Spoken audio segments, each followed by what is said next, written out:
Als hivernacles valencians ja està tot enllestit per a tenyir de roig el Nadal. Comença la campanya de la Ponsètia, una planta imprescindible en la decoració d'aquestes festes. La Comunitat Valenciana aporta el 20% de la producció nacional.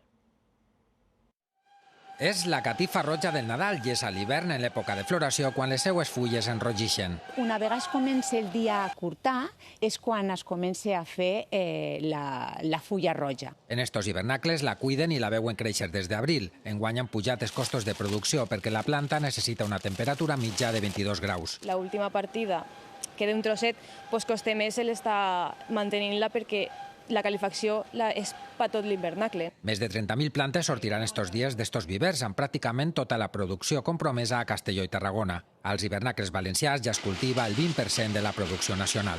El roig continua sent el color estrella d'esta flor, però des de fa uns anys la podem trobar fins en 8 tonalitats, groc, taronja o blanc. De moment suposen el 30% de la producció. L'objectiu és ampliar la venda de la Ponsètia més enllà del Nadal. Pel mateix moment que estava el crisantem, que és la planta per excel·lència del dia del Tots Sants, la Ponsètia també s'ha incorporat ja i ha tingut bones ventes. Esta setmana ja comencen a arribar a les floristeries i centres de jardineria. Hi ha família que potser únicament se posen la Ponsètia i això ja el simbolitza que tenen el Nadal a casa. No hi ha Nadal sense flor de Pasqua.